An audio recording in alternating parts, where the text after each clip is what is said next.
నీ పరిశుద్ధమైన పాదములకు లెక్కలేని వందనములు, స్తుతులు, స్తోత్రములు తండ్రి. అయ్యా, ఇక్కడ చిన్న మందిగా కూడి ఉన్నాము తండ్రి. మా కొరకు కొంచెం ఆహారం పెట్టి ఉన్నారు తండ్రి. ఆహారం భుజించి ఉన్నాము, మరి పొట్టిగా వచ్చి ఉన్నాము. అది మిమ్మల్ని మోసుకొని పోవారుగా చేయండి. అది మా ధ్యాన కీర్తన అభిప్రాయం గురించి చెప్పి ఉన్నారు. అనేక విషయములు ఆయన చెప్పి ఉన్నారు. ఆయన విని వ్యర్థంగా పోవటం కాదు కానీ వాక్యానుసారంగా నడుచుటకు సహాయం దయచేయండి. నామకార్థ క్రైస్తవత్వాన్ని నుంచి గౌరవపరచండి. మీ ఆత్మను కృమరించండి. మీరు మాతో మాట్లాడండి తండ్రి. యేసు రాజా, ఈ ఆవరణంతా మీ ఆత్మతో నింపండి. ఒక్కొక్కరిని దర్శించండి. ఒక్కొక్కరితో మీరు మాట్లాడండి. వారి అవసరతను తీర్చిపెట్టండి తండ్రి. యేసు రాజా, అడుగుటియే నా వద్దు కానీ నా వల్ల ఏమీ కాదు కదా తండ్రి. సమస్తము చేయగల దేవుడు నీవే కదా తండ్రి. భూమి ఆకాశములను సృజించిన దేవా, మీరు మమ్మల్ని దర్శించండి. మా కొరకు తండ్రి నాయన, మరి మేము లోకంలో పడి కొట్టుకొని ఉంటున్నామనేసని దైవదాసురాలను ఇక్కడ నాయన నిర్మించినందుకు మీకు లెక్కలేని వందనములు. ఆవిడతో మీరు మాట్లాడండి, దర్శించండి నాయన. బాబు, అనేక ఆత్మలు లేవనెత్తుటకు సహాయం దయచేయండి.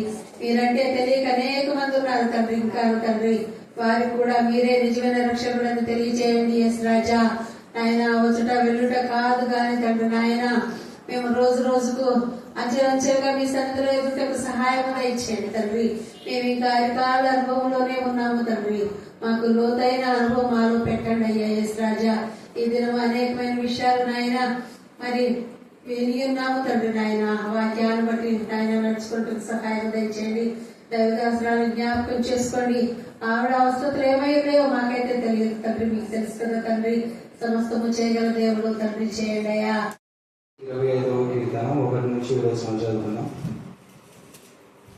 1 నుంచి 7 చదువుతున్నాం. యెహోవా, నీ దిక్కునకు చూచి నా ఆత్మను ఎత్తుకొనుచున్నాను. నా దేవా, నీ యందు నమ్మిక ఉంచున్నాను. నన్ను సిగ్గుపడనివ్వకుము. నా శత్రువులను నన్ను గూర్చి ఉత్సాహింపనివ్వకుము.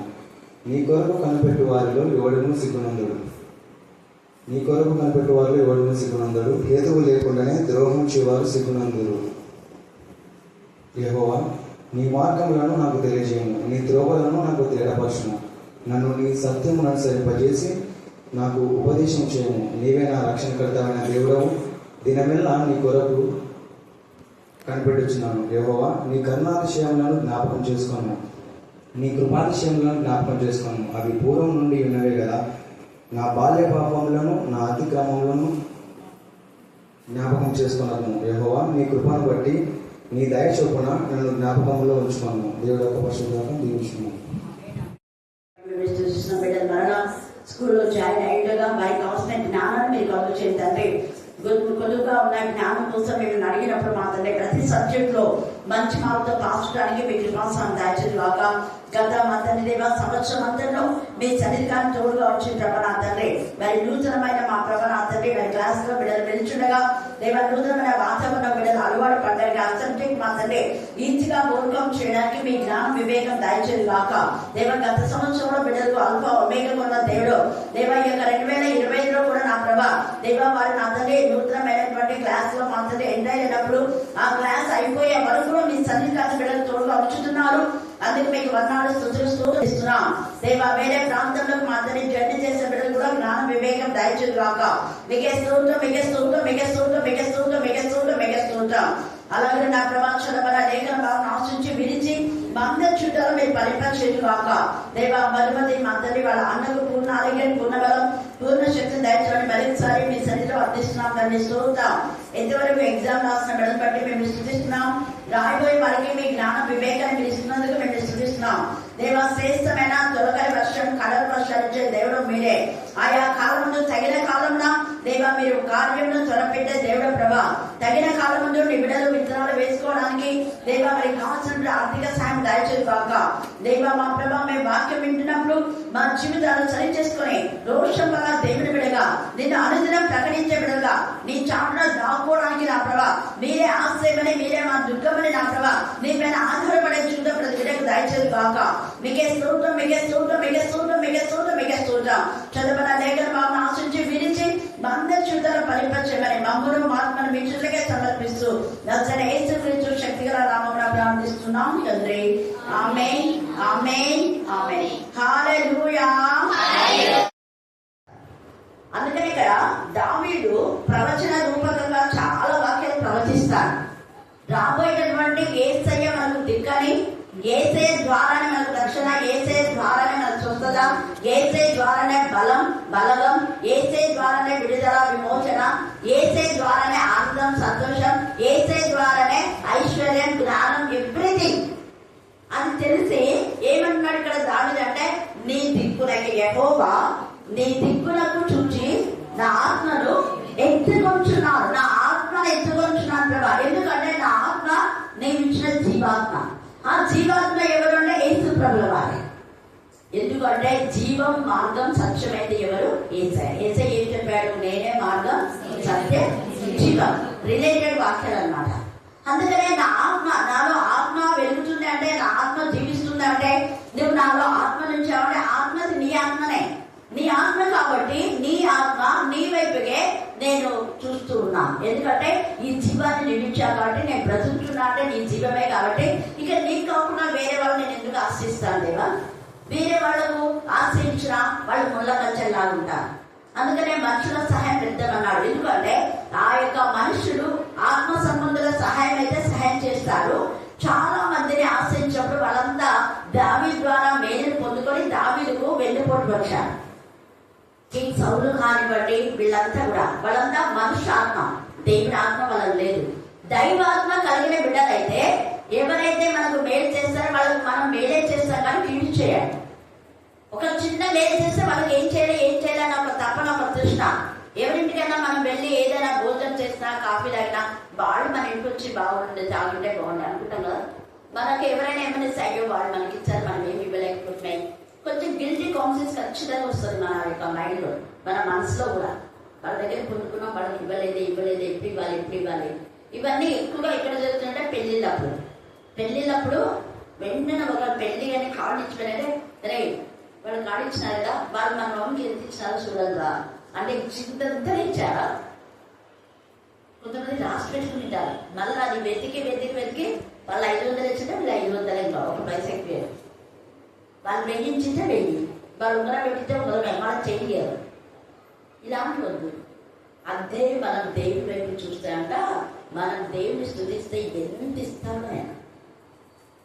కేవలం మానవుడు వాళ్ళకి ఎంత ఇస్తే అంత గిరిగించుకొని ఇస్తుంటాడు, కానీ దేవుడు అలా కాదు. మనం దేవుడు ఇచ్చే స్థుతులు ఆయనకి ఇస్తే, ఆయన సన్నిధిని ఆయన గణపరిస్తే, ఆయన మనమే మహిమపరిస్తే, ఆయన వైపు మనం చేతులు చాచి తండ్రి నేను ఈ పరిస్థితిలో ఉన్నా నాకు సహాయం చేయవా అనగానే ఆయన కన్నికలంతో మనం అడిగింది ఒకటైతే దానికంటే ఇంకా రెట్టింపిస్తారు. రెట్టింపేమే ఇంకా ఎంతో. ఇక కింగ్ సొలొమోను అడిగినాడు, దేవా నాకు ఇంత ఆధిక్యత నన్ను ఇచ్చినావు, నీ మందిరం కట్టడానికి కృప ఇచ్చినావు, అన్ని ఇచ్చినావు, నీ ప్రజలు ఏడాలని చెప్పినావు, మంచిదే. కానీ నాకేమో మంచిగా ఈ యొక్క జ్ఞాన విద్య ఇవన్నీ కూడా విలువిద్యలు అన్నీ నేర్చుకున్నాడు, అన్నింటిలో ప్రావీణ్యత కలిగిన వాడు. అందుకనే ఇక సొలొమోను రాజు చేయడానికి దావీదు కూడా ఇష్టపడ్డాడు. పైగా ముందే ఈ యొక్క రాజు పుట్టక ముందే ఒక ప్రవచనం వాళ్ళ భార్యకు బత్షెబాకు ఇది ప్రామిస్ చేశాడనమాట. నెక్స్ట్ పుట్టబోయే ఆ కొడుకుకే నేను రాజును చేస్తానని. దేవుడు ఎంత ప్రేమ గల తండ్రి అంటే ఈ కొడుకును తీసేసుకున్నాడు. ఆ కొడుకు తీసేసుకున్నాడని ఇద్దరు ఎంత గుండె పగలగా వేశారు, బత్షెబా దావీదు కూడా. ఎవరి కోసం ఏడ్చినాడు? ఆ చిన్న వాడి కోసం ఏడ్చాడు, కానీ దేవుడు ఎంత ప్రేమ గల తండ్రి. వీడి కోసం ఏడుస్తున్నాడా? కానీ వీడి కంటే శ్రేష్ఠ, వీడిని నా దగ్గర పెంచుకుంటా, నీకు మళ్ళీ అదే కుమారుని నీకు ఇస్తా. ఏ కుమారుడు తీసుకున్నా ఆ కుమారుడు కంటే ఇంకా శ్రేష్టమైన కుమారుని ఇచ్చాడు. మీలో ఎవరైనా మీ పిల్లలు మీకు దూరమైనా, వాళ్ళు చనిపోయినా శ్రేష్టమైన దేవుడు మీకు ఇస్తాడు. తండ్రి ప్రేమ తక్కువైనా, తల్లి ప్రేమ తక్కువైనా, అన్నదమ్ముల అక్కచెల్లెల ప్రేమ తక్కువైనా, మన దేవుణ్ణే దిక్కుగా కలిగి ఉంటే, ప్రభా నీవే నా దిక్కు, నీవే నా శరం, నీవే నా ఆశ్రయం, నీవే నా కొండ కోట అని మనం ఎప్పుడైతే అంటామో అన్ని ఆయనే మనం అడిగిన దానికంటే ఊహించిందని, మన సొంత తల్లిదండ్రులు చేసిన దానికంటే ఎక్కువ ఆయన మనల్ని ప్రేమిస్తాడు, ఎక్కువ ఇస్తాడు కూడా, ఎక్కువ కంఫర్ట్ ఇస్తాడు, ఎక్కువ ఆదరణ, ఎక్కువ కృపను చూపిస్తాడు. అందుకనే దావీదుకి అర్థమైపోయింది, నా సొంత తండ్రి నన్ను ఇంతగా ప్రేమించలేదు దేవా, ఎక్కడో అరణ్యంలో వదిలేశాడు మా మమ్మీ నన్ను. నేను గర్భంలో ఉన్నప్పుడే నాకు తండ్రి ప్రేమ పోయింది. గర్భిణితో ఉంటాంటే వాళ్ళ భర్త ఏమేమో తెచ్చిపెట్టుంటాడు కదా, ఎన్నెన్నో. ఏం కావాలో చెప్పు, కావాల్సిన డెలివరీ అయ్యేంత వరకు ఆమెకి ఏది అడిగితే తెచ్చిపెట్టుంటాడు. నిజమైన ప్రేమ గల భర్త. ప్రేమ లేని భర్తల గురించి నేను మాట్లాడటం లేదు. వాళ్ళంతా కసాయి వాళ్ళుగా. ఇంకా డెలివరీ అయినా కూడా ముఖం చుండికి రాదు. ఆడపిల్ల అంటే అయిపోయా. ఆడపిల్ల అయిందంటే ఇంకా ముఖం చుండానికి రాదు. ఒకవేళ వస్తే ఏమంటారు, మానవత్వం కూడా కాదు, ఆచారబద్ధంగా చూడాలంటే చూడాలని, అలవాటు ప్రకారంగా. ఏం నీ ముగ్గురు రాలేదని అంటారని, ఇతరులతో తెచ్చుకోకూడదని ఊరికి అలా ఒకసారి చూసి ఇంకా తర్వాత నాకే పని లేవా, ఏముంది కదా చూస్తుంది, వాళ్ళు ఉన్నారు కదా, వీళ్ళు ఉన్నారు కదా, లోకోక్తి. కానీ దేవుడు అలా కాదు. నీ తండ్రి నిన్ను అలా అనొచ్చేమో కానీ నీ పరమ తండ్రి ఎంత కంటి పాపలాగా 24 గంటలు మనకు కాపాడుతున్నాడు. అందుకనే ఇశ్రాయేలు కాపాడబడి కుంకడు నిద్రకూడదు. ఎంత అనుభవంగా రాస్తాడు. తర్వాత కీర్తన 46 చదవండి, అక్కడే మాట్లాడు చూడండి. యెహోవా నీ దిక్కులకు చూసి నా ఆత్మ ఎత్తుకొచ్చున్నాడు అన్నాడు. దేవుడే ఇక్కడ ఏమైనా అంటే అనుభవం తెలుసుకున్నాడు. దేవుడి వైపు తన యొక్క దిక్కు, తన హృదయం, తన దృష్టి, తన చూపు, తన చేత, తన నడక అంత దేవుడు నీవే దేవ నీకు అప్పగించుకున్నా. నాకు body, the mind, soul, body నీకు అప్పగించేస్తా. నా ప్రాణం నువ్వే కాపాడు, నా దేహంలో నువ్వే పరిశుద్ధత ఇవ్వు ప్రభా. నా యొక్క ఆత్మను నేను నీకే అప్పగించుకున్నా. నేను నా ఆత్మను లీనం చేసుకోలేవా అని చెప్పేసి అనుభవాన్ని ఇక్కడ పునికి పుచ్చుకొని ఇప్పుడు మనతో మాట్లాడుతున్నారు. నేను అనుభవించిన దేవుని ప్రేమను, దేవుని దిక్కుగా చేసుకున్నప్పుడు ఆయన నాకు ఎంత ప్రేమ చూపించాడు. కాబట్టి మీరు కూడా దేవుడినే దుర్గంగా చేసుకోండి. మనకు సత్సని మనం కూడా ఇలాగే ఉంటారు. మనం దేవుడి దగ్గర ప్రార్థన చేసినప్పుడు, మన ప్రార్థన దేవుడు ఆలకించినప్పుడు దేవుడు మాకు ఇలాగా విడుదల ఇచ్చాడు, మాకు ఇలాగా దేవుడు క్షేమస్థితిని ఇచ్చాడు. మనం విట్నెస్ చెప్పి ఇతరులకు ఇలా చెప్పే వారంగా ఉన్నామా? దాన్ని చూడండి. వెంటనే ఇక్కడ 25వ కీర్తన ఎక్కువ తేడా లేదు. అక్కడ వెంటనే దేవుడే మనకు ఆశ్రయము, దుర్గమునై ఉన్నాడు. ఆపత్కాలలో నమ్ముకోదగిన సహాయకుడు. ఎవరు నమ్ముకోదు. మీ అమ్మ నీకు చేయలేదు, మీ నాన్న చేయడం, మీ అన్నది నాకు ఎవరు చేయదు. నమ్ముకోదగిన సహాయకుడు ఆయనే, లేదా ఆత్మ సంబంధులు. అందుకే యోనాతాను సహాయం చేశాడు. యోనాతాను సహాయం చేశాడంటే యోనాతానులో దేవుని ఆత్మ ఉంది. అందుకే ఇక్కడ ఆత్మ గురించే మాట్లాడుతున్నారు. ఆత్మ సంబంధులైతే నీకు సహాయం చేస్తారు, మనుషులు సహాయం చేయాలి. ఆత్మ సంబంధులైతే నీతో పాటు ఏకీభవిస్తే నేను మరణం నుంచి జీవనం ప్రకటిస్తాను. అలాగా మనం చూస్తే యోనాతాను ఆ యొక్క హృదయము దావీదు హృదయం కలిసిపోయింది. మొదటి సమయాలు 18:1 చదవండి. సమయాలు మొదటి గ్రంథం 18వ అధ్యాయం 1వ వచనం. దావీదు సౌలుతో మాట్లాడుతున్నప్పుడు మాట్లాడు చాలించినప్పుడు యోనాతాను ఇక్కడ గమనించండి, దావీదు సౌలుతో అంటే రాజుతో మాట్లాడి చాలించేసినాడు. అప్పుడు ఏమైంది? మాట్లాడుతుంటేనే యోనాతాను హృదయంలో ఒక ప్రేరేపణ వచ్చేస్తున్నాడు. యోనాతాను హృదయం ఏమైపోయింది? దావీదు హృదయంతో కలిసిపోయింది. ఇది ప్రేమ అంటే. ప్రేమికుల యొక్క ప్రేమ వీళ్ళ నిదర్శనం. వీళ్ళిద్దరు చాలా, వీళ్ళిద్దరు ఎంత ప్రేమ అంటే అంత ప్రేమ అంట. మీకాలు కూడా వీళ్ళ ప్రేమను చూసి ఈర్ష్యపడేదంట. నేను భార్య కదా, నాకంటే ఎక్కువ నువ్వు మా ఆయననే ప్రేమిస్తారే అనేదంట. మీకాలు అంటే దావీదు కూడా ఇష్టమే, మీకాలు కూడా దావీదుకి ఇష్టమే. కానీ వీరి ఇద్దరి కంటే కూడా యోనాతాను ఎక్కువగా ప్రేమించాడు. దావీదు కూడా అంతే, యోనాతాను కూడా అంతే. యోనాతాను కూడా తన భార్య కంటే కూడా దావీదునే ఎక్కువ ప్రేమించేవాడు. వీరిద్దరి హృదయం కలిసిపోయింది కాబట్టి ఇక్కడ దావీదుని బట్టి యోనాతాను కుమారుని దేవుడు బ్లెస్ చేస్తున్నాడు. హల్లెలూయా, హల్లెలూయా. మన ఆత్మ దేవుని ఆత్మతో కలిసినప్పుడు నీ పిల్లలను దేవుడు ఆశీర్వదిస్తాడు. ఇది గుర్తుపెట్టుకోండి. మన ఆత్మ దేవుని వైపు ఉందా? మరి ఇక్కడ దేవుని వైపు దిక్కుగా చేసుకున్నాడు కాబట్టి, దేవుని ఆశ్రయం చేసుకున్నాడు కాబట్టి, దేవుని దుర్గంగా చేసుకున్నాడు కాబట్టి, దేవుని ఆత్మ సంబంధి అయిన యోనాతాను మాత్రం పరిశుద్ధాత్మిక శక్తిని, ప్రభావాన్ని, దావీదులో ఉన్నటువంటి ఆత్మశక్తిని, దావీదులో ఉన్న ప్రేమ, దావీదులో ఉన్నటువంటి ఆ యొక్క నిస్వార్థమైనటువంటి ఆ ప్రేమను గుర్తించి హృదయం కలిసిపోయింది. దావీదు మాట్లాడుతున్నాడు సౌలుతో అంతే, ఇంకా ఇంత మాట్లాడలే. వెంటనే కలిసిపోయి మనం ఇద్దరం ఫ్రెండ్స్ ఇప్పటి నుంచి ఒక ఒప్పందం చేసుకున్నామా అనుకున్నారన్న. ఎంత ఇదిగా వాళ్ళిద్దరికి ఎంత సంతోషంగా వాళ్ళ గురించి ధనుర్గీతం కూడా రాస్తారు. వీళ్ళిద్దరి యొక్క ప్రేమ వర్ణించజాలంది అనేసి ధనుర్గీతం ఉంది.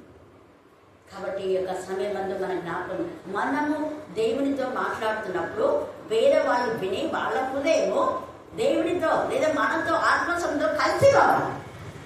ఇద్దరు హృదయం ఇద్దరు ఆత్మ కలిసి ఏకాత్మ ఏక మనసు ఏకభావం ఎక్కడ ఉందో అక్కడ మైండ్ మ్యారేజ్ జరుగుతాయి.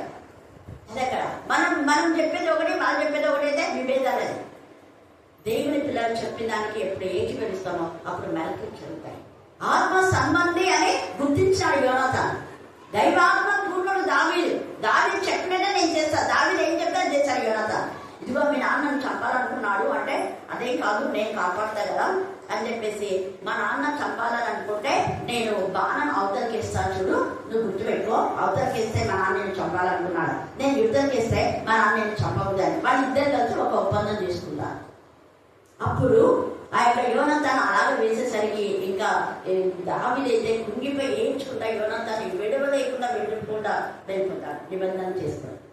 నువ్వు తర్వాత నా కుటుంబీకులను కాపాడవా అని చెప్తాను, నువ్వు చెప్పకపోతే నేను కాపాడుతాను అంటాను. అలాగనే యోనాతాను యొక్క కుమారుడు మెఫీబోషెతును సౌలు కుటుంబీకుల్లో, సౌలు అసలు శత్రువు కానీ యోనాతాను పేరు చెప్పలేదు. సౌలు కుటుంబీకుల్లో నేను మేలు చేయడానికి ఎవరైనా ఉన్నారా అంటారు. ఆ ఎవరు అంటే యోనాతాను కొడుకు. ఎంత చూడండి, కారణం ఒక్కటే, దేవుడి యొక్క ఆత్మ దావీదులో ఉందని దావీదు యొక్క హృదయంతో యోనాతాను హృదయం కలిసిపోయింది. దావీదు యొక్క మాటలు ఎన్ని కీర్తనలు చెప్పింటాడో యోనాతాను, ఎంత దేవుని గురించి చెప్పింటాడో. ఇంకా దైవికంగానే ఉండి వాళ్ళ నాన్న తప్పు చేస్తున్నాడు, వాళ్ళ దైవికంగా ఉండే వాళ్ళు తప్పు చేసిన ఖచ్చితంగా గద్దిస్తారు. వాళ్ళ తల్లైనా తండ్రైనా ఎవరైనా వెంటనే యోనాతాను వాళ్ళ నాన్న గద్దించాడు. ఏంటన్నా నీకు అసలు ఉందా కొంచెమైనా, నేను చేశాడు కదా, నువ్వు అసలు చచ్చిపోయేవాడు మీ ఫిలిస్తీన్ చేతిలో, అలాంటి గొల్లియాతు చేతిలో నుంచి మనల్ని మన వాళ్ళందరినీ కాపాడితే దావీదు చంపాలనుకున్నావు అంటాడు అని తప్పించినందుకు మళ్ళా యోనాతాను సౌలు ఎంత భయంకరంగా తిట్టారు. అంగడు కొడుకుదాని కొడుకులో నువ్వు ఇలాగా కాపాడతావా దావీదును, మీకాలు కూడా తిట్టాడు, మీకాలు కూడా కాపాడతాడు. కాబట్టి ఈ సమయం మనకి ఆత్మలో ఆత్మ రోమా 8లో మాట్లాడతాడు కదా, రోమా 8వ అధ్యాయం అంతా మీరు చదవదండి. అక్కడ నడిపింపచే దేవుని ఆత్మ, జీవుడు దగ్గరిస్తాత్మ, శుద్ధీకరించి గర్భపుత్రాత్మ, విజ్ఞాపన చేత సాక్ష్యం ఇచ్చే ఆత్మ. సాక్ష్యం యోనాతాను యొక్క నిజంగా మంచితనం సాక్ష్యం ఇచ్చే ఆ సాక్ష్యమే తన కుమారుని కాపాడగలుగుతాడు. దావీదు మంచి వాళ్ళని సాక్ష్యం ఇస్తాడు, దావీదు పక్షంగా వాళ్ళ నాన్నకు బుద్ధి చెప్తాడు యోనాతాను. ఆ సాక్ష్యము సజీవ సాక్ష్యమే తన కుమారుడికి జీవానికి వస్తుంది. చూసారా, తన కుమారుడు మాత్రం దాచేసి మిగతా అందరినీ చేశాడు దావీదు. గిబియోనీలు అడిగితే సౌలు కుటుంబీకుల 7 మంది మాకు కావాలంటే యోనాతాను మాత్రం కుమారుడిని దాచేసి మిగతా వాళ్ళందరినీ చేస్తారు. ఎంత అందుకనే దేవుడి వైపు మనం దిక్కు చూస్తే న్యాయం విచారిస్తారు. న్యాయంగా మెఫీబోషెతు బ్రతకవలసిన వాడు అని న్యాయం విచారించుకున్నాం, న్యాయంగా కాపాడాలి. ఆత్మ సంబంధులు న్యాయంగా విచారిస్తారు, మంచిని విచారిస్తారు. మనం దేవుని ఆత్మతో నడిపించబడాలి, దేవుని ఆత్మలో మనం జీవిస్తున్నాం, దేవుని ఆత్మ మనకు సాక్షి బిడ్డలుగా మనం ఉండాలి. దేవుని ఆత్మ మనలో విజ్ఞాపన చేయాలి, అనేకుల కోసం విజ్ఞాపన చేస్తారు. అందుకే అక్కడ రోమా 8 తర్వాత బాగా చదవండి. యెహోవా నీ దిక్కులకు చూచి నా ఆత్మను ఎత్తుకొచ్చున. ఇలాగే దేవుని వైపు చూచి తన జీవితాన్ని సమర్పించింది. ఎవరు? రూతు. ఇశ్రాయేలు రెక్కల నీడను దేవుని వైపు చూసుకుంది, వాళ్ళ అమ్మ నాయన మర్చిపోయింది. దేవుని వైపు చూసింది, వాళ్ళ దేశాన్ని మర్చిపోయింది, వాళ్ళ యొక్క బంధువులు అసలు మర్చిపోయింది. ఇశ్రాయేలు దేవుని ఆశ్రయించింది, దేవుని దిక్కుకు వచ్చేసింది. ఆ దిక్కు నుంచి ఈ దిక్కుకు వచ్చేసింది. ఆ యొక్క మోయాబు యొక్క దేశం నుంచి మోయాబు యొక్క ప్రాంతం విడిచిపెట్టి ఇశ్రాయేలు దిక్కుకు వచ్చింది. ఇశ్రాయేలు దిక్కు మాకు వాడే దిక్కు అనుకుంది. ఇశ్రాయేలే దిక్కు, ఇశ్రాయేలు దేవుడే మా దిక్కు, మనకెవరు దిక్కు లేదు, మనకు ఎవరు లేరు, అత్తమా మామే లేదు, మా భర్తలు కూడా చచ్చిపోయినారు కదా, కాబట్టి మన దిక్కు ఇంకా దేవుడే. దేవుడి దగ్గరికి వెళ్ళిపోదాం, ఇశ్రాయేలు దగ్గరికి వెళ్ళిపోదాం. నువ్వు అప్పుడు ఏదో తెలిసి తెలియకొచ్చావు, అయినా ఇప్పుడు పశ్చాత్తాపన్నా కూడా దేవుడు చాలా ప్రేమ కలుగుతాడు. నీ పశ్చాత్తాపం దేవుడు చూస్తాడు. ఖచ్చితంగా మనకు అక్కడ ఏదో ఒకటి దేవుడు మళ్ళీ నిర్ణయించుంటాడు. కాబట్టి నువ్వు ఎక్కడుంటే నేను కూడా అక్కడ ఉంటాను. నీ దేవుడే నా దేవుడు, ఆ దేవుడే నా దిక్కు. ఈ మోయాబు వీలు కాదు. ఎప్పుడైతే రూతు యెహోవా దిక్కునకు, ఇశ్రాయేలు దిక్కునకు వచ్చిందో తన యొక్క మోయాబుని విడిచిపెట్టి యెహోవా దిక్కునకు వచ్చిందో ఆమె జీవితంలో భర్త లేడు, భర్తనిచ్చినాడు, పిల్లలు లేడు, పిల్లలు ఇచ్చినాడు, ఆస్తి లేదు, ఐశ్వర్యవంతులా చేసి వేల మందికి ఆమె మరి పనిని కల్పించి వాళ్ళకి జీతం ఇచ్చేదానిగా చేశారు రూతు. అలాగనే రాహబు కూడా భయంకరమైన వేశ్యావృత్తిని వదిలిపెట్టి యెహోవా దిక్కునకు చూస్తున్నారు. ఇశ్రాయేలు దేవుడే నిజమైన దేవుడు. మీ దేవుడు చేసిన మేలు అద్భుతాలు చూస్తే నా గుండె కరిగిపోయింది. నా గుండె కరిగి గుండెలో ఉన్న పాపంతా బయటికి కక్కేస్తాను నేను. ఇప్పుడు ఆయన ఫ్రీ. నేను ఇప్పుడు శుద్ధీకరించమన్నా. ఇప్పుడు ఆ దేవుడి గురించి ఇంకా తెలుసుకొని తప్పని చెప్పరా మీరు ఇంకా అని యెహోషువ కాలేజీని అడిగింది. అప్పుడు వాళ్ళు అన్నారు, ఇంతగా దేవుని గురించి తెలిసిన నేను మేము కూడా కాపాడుతాం. ఒక నిబంధన, నువ్వు మాకు మేలు చేసావు కదా, మేము కూడా నీకు మేలు చేస్తాం. మనం ఆ నిబంధన చేసుకున్నామా? ఎప్పుడైతే మేలు చేసిన వాళ్లకు నువ్వు మేలు చేస్తావో అప్పుడే నీ మేలు నీకు శాశ్వతంగా ఉంటుంది. లేకపోతే ఆ మేలు కీడైతుంది. మేలు చేసిన వారికి మేలు చేయకపోతే నీకున్నటువంటి మేళ్ళన్నీ కీడైపోతాయి, నీకున్న ఆశీర్వాదాలు శాపాలు అయిపోతాయి. అదే మేలు చేసిన మేలు చేస్తే నీ శాపాలు కూడా ఆశీర్వాదంగా మార్చబడతాయి. ఈ రాత్రి నిర్ణయం అందే. ఏం నిర్ణయించుకుంటున్నామా? రాహాబు వేశ్యావృత్తిని వదిలేసింది. జీవం గల దేవుడు ఆయన పరిశుద్ధంగా ఉండే తను పరిశుద్ధంగా ఉండడమే కాకుండా తను జీవం కలిగి ఉండడమే కాకుండా దేవా నీవే జీవదాతం అని అనుకుంది. కాబట్టి అనేకులను మరణం నుంచి జీవంలోకి నడిపించాలైతే రాహాబు. కారణం దేవుడి వైపు తన హృదయాన్ని తన గుండెను దేవుడికి ఇచ్చేసి, నా గుండె కలిగిపోయింది, పాప గుండె తీసేస్తున్నా, ఇప్పుడు నా హృదయంలో నువ్వు మారుతున్నావు, ఇంకెవ్వరు లేదు. ఏ బిడ్డ కాలం నేను రానివంటున్నా, నువ్వే నీ గురించే. లేదంటే ప్రతి రాత్రి ఎవరు వస్తారా, ఎవరెక్కువ డబ్బులు ఇస్తారా అని ఇతరుల కోసం నేను చూసేదాన్ని. కానీ ఇప్పుడు నీ వైపు చూస్తున్నా, నువ్వు నీ పిల్లల్ని పంపించు. దేవుడే పంపించినాడు. కానీ ఎంతో మంది ఉంటారు, ఎక్కడికైనా వెళ్ళొచ్చు. బట్ వీళ్ళు ఆ రాహాబు ఇంటికే వెళ్ళినారు. దేవుడి అన్నారు. మనం ఎప్పుడైతే దేవుని వైపు దిక్కు మనం అని అనుకుంటామో, మన ఆత్మను ఆయన ఆత్మతో కలిపేస్తామో, మన హృదయం ఆయన హృదయంతో కలిపేస్తామో, మన ప్రాణము ఆయన వెంబడిస్తే వెంటనే ఆయన మనకు సోర్స్ విడుదల చేస్తారు. ఆయన చూపిస్తారు, మార్గం ఆయన సరళం చేస్తారు. మనకి ఏం కావాలో దానికంటే ఎక్కువనే చేస్తారు, కానీ తక్కువ చేయడం. అందుకనే దేవుడు యెహోవా దిక్కునకు మనం ఈ రాత్రి మన యొక్క జీవితం ఆయనకు సమర్పించాలి. మన ఆత్మను ఆయనకు సమర్పించామా, దుష్ట శక్తులు సమర్పించామా? మనం ఒకసారి పరిశీలన చేసుకోవాలి. తర్వాత నా దేవా నీ యందు నమ్మిక, దేవుడికి అప్పగించిన తర్వాత ఇంకా మీరు ఖచ్చితంగా కాన్ఫిడెన్స్ గా ఉండాలి. దేవుడు చేస్తాడు, ఆయన దగ్గర అన్ని ఉన్నాయి, సమస్తం సాధ్యం చేయగల దేవుడు. ఇంకా నమ్మి ఏం చేయాలి? కేవలం స్తుతించాలి అంతే. ప్రార్థన చేయాలా, స్తుతి చేయాలా? నమ్మకం దేవుడి పైన మనం ఆధారపడుతున్నాం. అందుకే నమ్మిక ఇచ్చినప్పుడు మనం ఆయన పైన ఎప్పుడైతే స్తుతి చేస్తామో సిగ్గుపడనీయడాను. నేను ఆయన ఎందుకు నమ్మించాడు, ఎప్పుడు సిగ్గుపడదు, సిగ్గు కలగచేయడు. ఎవరైతే మన అందరూ వాళ్ళ సిగ్గుతో తల ఉంచుకునే చేస్తారు. అది ఎవరెవరైతే నిజంగా అప్పట్లో మరి మీరేమంతా అక్కడ పోతున్నారా, ఎంత పెద్ద చర్చ వదిలిపెట్టి అనే వాళ్ళతో సిగ్గుతో తల ఉంచుకునేలా చేస్తారు. మన పిల్లలు ఇక్కడ వాకి చెప్తుంటే ప్రార్థన చేస్తుంటే సిగ్గుతో తల ఉంచుకున్నారు. దీన్ని ఎవరు వేడించి చెప్తారో వాళ్ళ వేళ్ళ వైపు 100 వేలు వాళ్ళని పొడిచి మానసికంగా చచ్చిపోయే వరకు పొడిచేస్తాయి. ఒక్క వేలు దేవుడి పిల్లల పైన చూపాము అంటే 100 వేలు వాళ్ళని చిచ్చి అంటాయి. అందుకే ఇక్కడ ఉన్నాడు, నన్ను సిగ్గుపడనీయకుంటేవా, నా శత్రు నన్ను గురించి ఉత్సహింపనేమో, నీ కొరకు కనిపెట్టి వారిలో ఏమైనా సిగ్గునుండదు. కాన్ఫిడెంట్ ఎక్కడ శాస్త్రం సిగ్గుపడలేదా? నన్ను ఎవరు సిగ్గుతో నన్ను బాధ పెట్టారో వాళ్ళు సిగ్గుతో తలనుకునేలా వంచేస్తే వాళ్ళు తలనుకుంటారా, నా తలని ఇచ్చుతారు. ఎంత బాగా చెప్తున్నాడు. తర్వాత నీ కొరకు కనిపెట్టి వాళ్ళు ఎవరు సిగ్గునొందాడు, హేతు లేకుండానే ద్రోహం చేయవారు సిగ్గుపడతారు. కారణం లేకుండానే ద్రోహం కారణం ఏదైనా ఉంటే ద్రోహం చేయ. ఏ కారణం లేకుండా నిష్కారణంగా ద్రోహం చేయొచ్చు. నిష్కారణంగా ద్రోహం చేశాడు హింసాలు. మేలు పొందుకొని దానిని చంపాలి. చూడండి ఎంత నీచమైన విషయం. చూడండి, చంపాలి, తన కొడుకులు రాజు కావాలి. తన కొడుకులు రాజు కావాలి, దాన్ని చచ్చిపోయినా అతన్నే చచ్చాడు, అతని కొడుకు చచ్చాడు. టోటల్గా సిగ్గుపోయింది. సిగ్గుపోయి నాకు చంపండి అని అన్నిలను మొరపెట్టుకున్నాడు. చూడండి, ఈజపై అన్నాడు, ఆత్మహత్య చేసుకున్నాడు. దేవుడి యొక్క కార్యాలు అలాగే ఉంటాయి. దేవుని పిల్లలు వెంటాడితే వాళ్ళకి వాళ్ళే గురేసుకునేలా చేస్తారు. ఇస్కరియోతు అంతే, కింగ్ సౌలు అంతే, షిమి అనేవాడు అలాగనే చంపబడతారు. అబ్షాలోము అంతే. వీళ్ళందరూ కూడా దావీదుకు విరోధులు. దావీదు విరోధులంతా సిగ్గుపన్నారు. తర్వాత చూడండి, నన్ను నీ సత్యం అనుసరింపజేసి నాకు ఉపదేశము చేయము. ఉపదేశం చేశాడు. ఎప్పుడు దేవుని దగ్గర వింటాను, దేవా నేను ఈ పని చేయాలో ఉంటా. ఒక్కసారి దేవుడిని అడగకుండా లెక్కించినాడు, బాగా శిక్షణ అనుభవించాడు. నన్ను కూడా అంతే. దేవుని సన్నిధిలోకి రాకుండా నీ సొంత ఆలోచనలు తొమ్మిదిని ఆలోచిస్తూ ఎప్పుడు వర్కౌట్ కాదు. దేవుని చిత్తమే నెరవేర్చేవాడుగా ఉండాలి. తర్వాత నీవే నా రక్షణకర్తమైన దేవుడము దినమేలా. ఇది అండర్లైన్ చేసుకొని మీరు ఆత్మ పరిశీలన చేసుకోండి. మరి దినమేలా దేవుడి దగ్గర ఉన్నారా, కనిపెడుతున్నారు? దినమేలా నీ కొరకు కనిపెడుతున్నాను. యెహోవా నీ కరుణాతిశయాలను జ్ఞాపకం చేసుకున్నాము.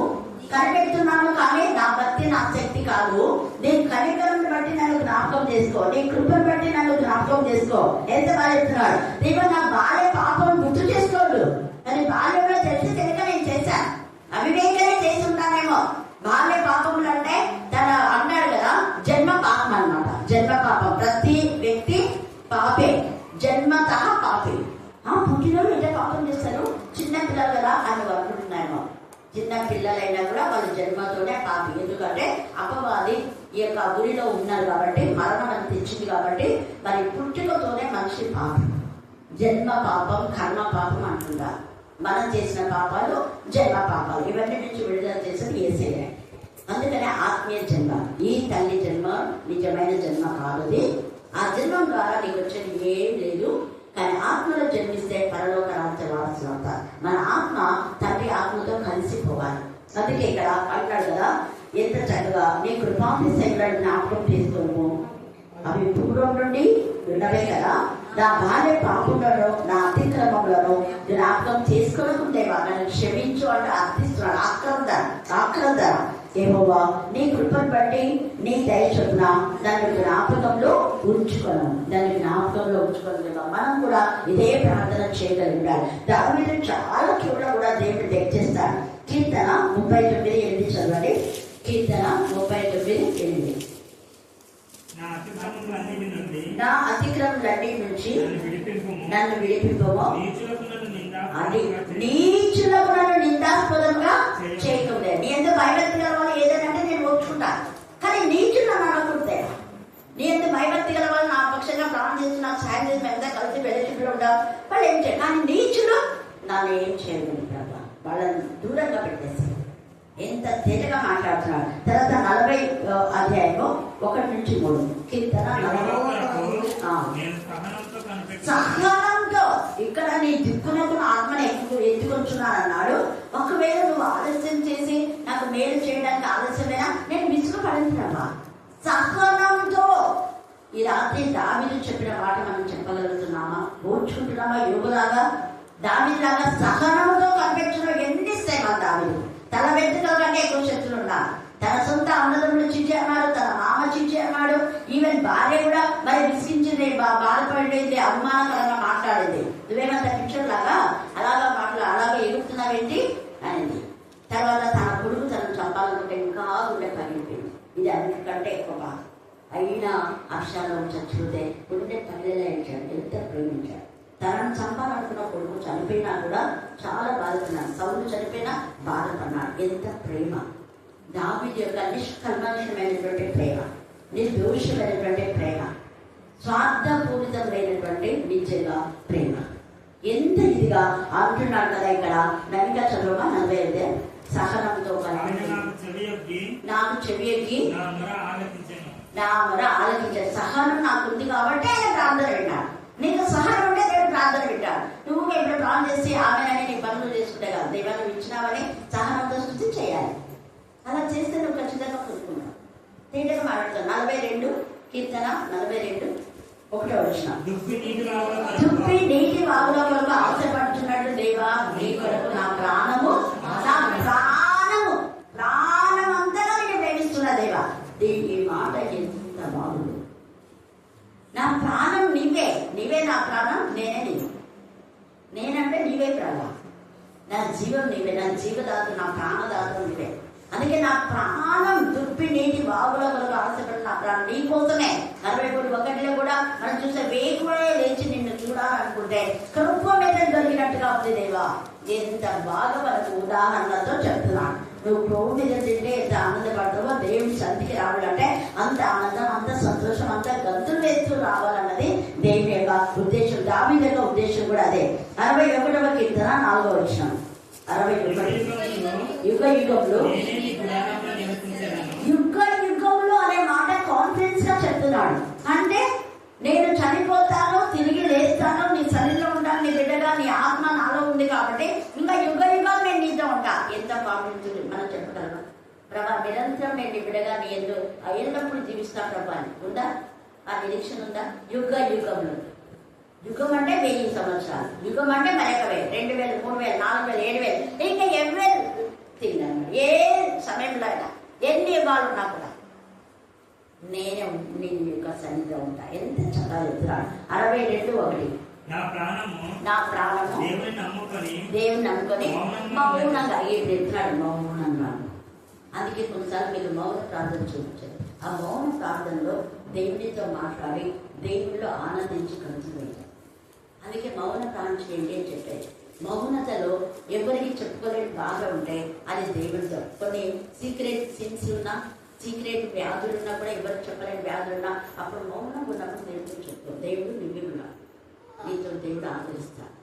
నీ వ్యాధి ఎవరికి చెప్పలేకపోతున్నావా, నేను బాగు చేస్తా. నీ పాపం ఎవరితో పంచుకోలేకపోతున్నావా, నేను ఆ పాపం నుంచి విడుదల. కానీ విడుదల పొందాలన్నా ఇది నీకుంది కదా, అది చాలేదు.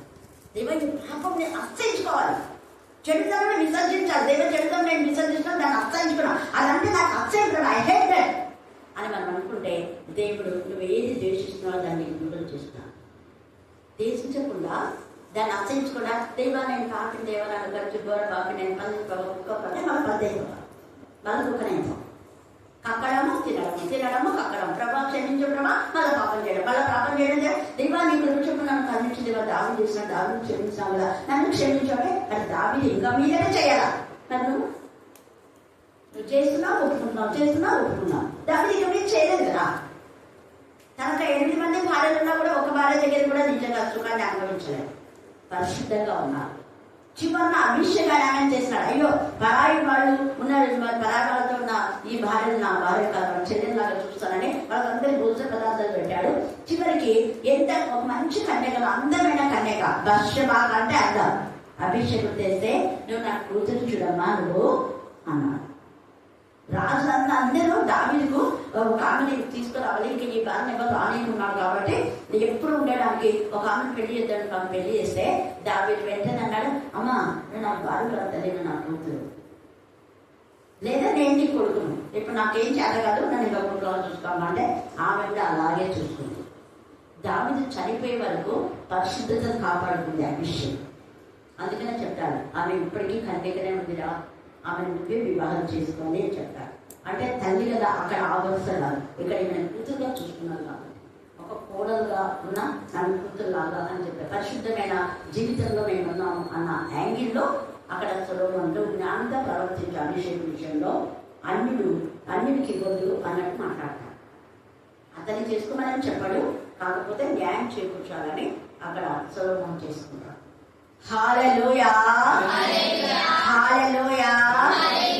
కాబట్టి ఈ రాత్రి కాల సమయమందు దేవుని వైపు మన దృష్టి ఉంచి దేవుని నమ్ముకొని ఆయన ఆశ్రయిద్దాం. ఆయన సర్వ యుగంలో మనకు కాపరిగా ఉంటే సమస్త మేలులను మనం కలుగజేస్తాం. దేవుడు ఈ లేఖ బాగా దీవించి ఆశ్రయించుగాక. ఆమేన్ ఆమేన్ ఆమేన్.